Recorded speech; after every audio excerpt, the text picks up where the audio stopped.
Welcome to breaking news with TA. America में firing की एक अफसोसनाक वाकये में 3 भारतीय शहरी जान से हार बैठे। अब सवाल ये है कि जब बैरूनी ममालिक ऐसे वाकयात होते हैं तो हुकूमत का रद्द-ए-अमल क्यों सामने नहीं आता? आखिर मोदी सरकार इतना खामोश क्यों है? भारतीय मीडिया का हैं कि इंकशाफ। दोस्त वो होता है जो मुसीबत में काम आता है, लेकिन कुछ लोगों की दिक्कत ये है कि उनको लगता है सेलिब्रेशन में ताली बजाने वाले ही दोस्त होते हैं, इसीलिए जब धोखा मिलता है तो जबान से आवाज नहीं निकलती। देखिए, डोनाल्ड ट्रंप का एक ट्वीट आता है और वो ट्वीट जो है बधाई देता है मेरे दोस्त प्रधानमंत्री Narendra Modi, my friend Narendra Modi, prime minister Narendra Modi को बधाई देता है कि आप हिंदुस्तान के सबसे लंबे समय तक काम करने वाले प्रधानमंत्री बन गए हैं। अब ठीक है, बधाई वाला मामला सब अच्छा है, लेकिन जिस समय यह बधाई आती है उसके पहले 2 दिन में 2 बार 2 जहाजों पर 2 ऑयल टैंकर्स के ऊपर हमला होता है। और इस हमले में पहला जो हमला हुआ था उसमें तो सारे लोग बच जाते हैं, लेकिन दूसरे हमले में 3 हिंदुस्तानी मारे जाते हैं। जी, मामला स्ट्रेट ऑफ होर्मुज का ही है। वहां जो कुछ चल रहा है वो आपको पता है। ईरान पर मैं लगातार अपडेट करता रहता हूं। ईरान ने अपने तरीके से बंद किया हुआ है समंदर को, स्ट्रेट ऑफ होर्मुज को बंद किया हुआ है, और अमेरिका ने वहां पर नाकाबंदी लगाई हुई है। अगर कल की बात करें तो खबर यह है कि भारत की ओर एक जहाज आ रहा था और उस जहाज में पेट्रोल भरा हुआ था। ऑयल टैंकर वाला जहाज था वो, और उस जहाज पर अमेरिका की जो आर्मी है जिसने वहां पर नाकाबंदी लगाई है उसने हमला किया। अमेरिकन नाकाबंदी ने इस जहाज के ऊपर हमला किया और इसमें 3 लोग मारे गए, जिनका नाम बताया जा रहा है deck cadet Aditya Sharma, engine fitter Shivanand Chaurasia और चीफ इंजीनियर पटनाला सुरेश। हालांकि पटनाला सुरेश पहले लापता बताए जा रहे थे, लेकिन अब सरकार ने मान लिया है कि वो भी मारे गए हैं। जो forward siemens union of India है, यानी सीमेन जो समंदर में जाते हैं, उनकी जो यूनियन है उसके जनरल सेक्रेटरी हैं मनोज यादव। और मनोज यादव का यह कहना है कि अमेरिकी सैनिकों को पहले से पता था कि जिस जहाज को वो निशाना बना रहे हैं उसमें किस मुल्क के लोग हैं, यानी उसमें हिंदुस्तान के लोग हैं। यानी इस पूरी कहानी को अगर आप देखिए तो एक जहाज जो भारत की तरफ आ रहा था, जिसमें भारतीय शामिल थे, जिसमें जो लोग थे वो इंडियन थे, उस जहाज के ऊपर अमेरिका ने अटैक किया और इस जहाज में 3 लोग मारे गए। अब जैसा कि होता है, भारत सरकार ने इस पर आपत्ति वापत्ति जताई है, लेकिन मैं उसकी बात बाद में करूंगा कि कितना हल्का करके ये सारा काम किया गया है।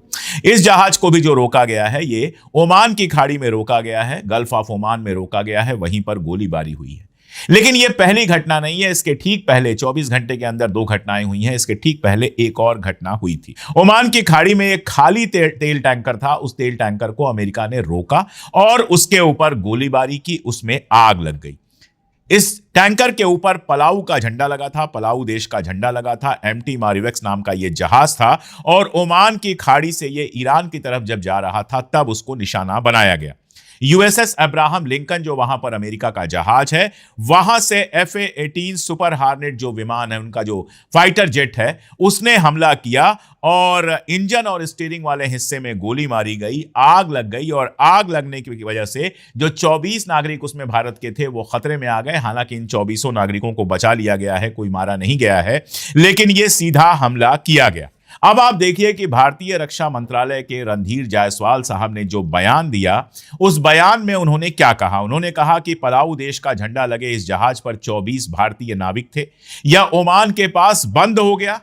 और उन्होंने यह भी कहा कि हमले से पहले जहाज और अमेरिका की जो आर्मी है, नेवी है, उनके बीच में बातचीत हुई थी। अब इस बयान को अगर वर्ड बाय वर्ड आप मैच करेंगे अमेरिका के बयान से, तो यह वर्ड बाय वर्ड आपको मैच करता हुआ दिखेगा।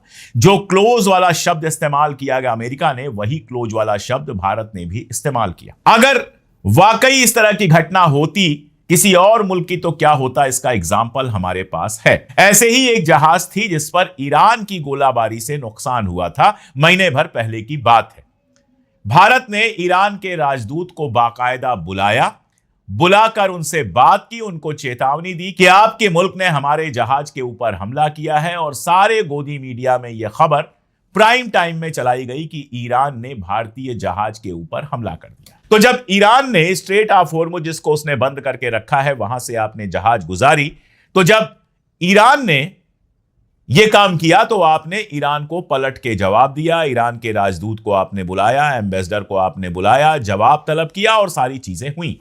लेकिन यही काम जब अमेरिका करता है तो आप तकरीबन खामोश हो जाते हैं।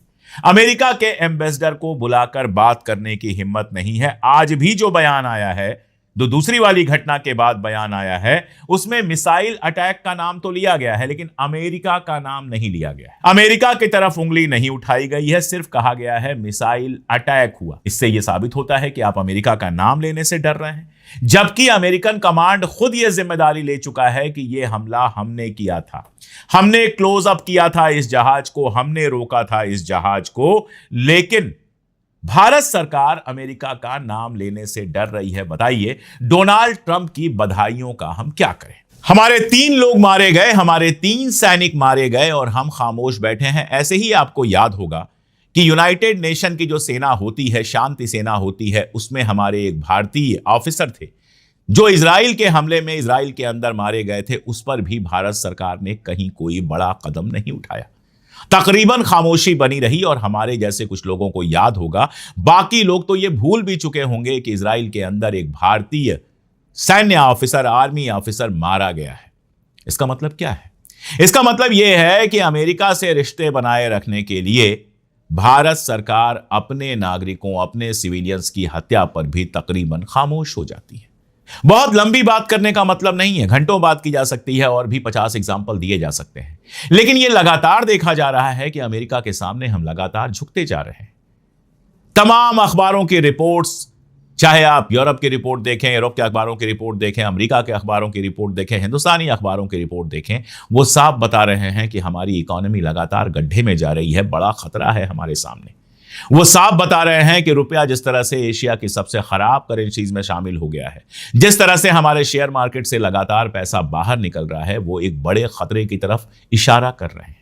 वो लगातार बता रहे हैं कि तेल और गैस की हालत आने वाले वक्त में ज्यादा खराब हो सकती है।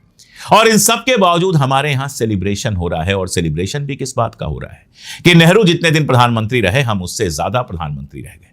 अरे, नेहरू ने जितने काम किए उससे ज्यादा काम करने की अगर बात होती तब तो कोई बात होती। दावे दुनिया भर की, हमने ये विकास हासिल कर लिया, हमने वो विकास हासिल कर लिया, और हालत ये कि जिस जीडीपी में आप दावा कर रहे थे कि आप तीसरे नंबर पर चले जाएंगे, उसमें आप 6वें नंबर पर चले गए।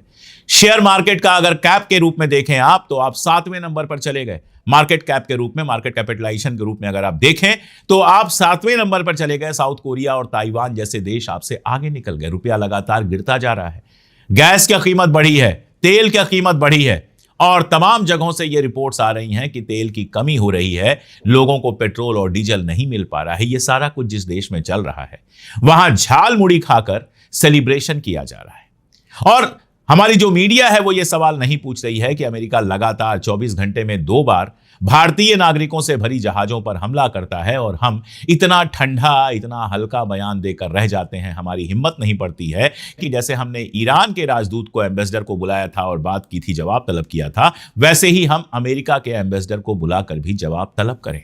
तब आप खुद सोचिए कि इतने सबके बाद खुद को विश्वगुरु कहना कितना सही है और कितना।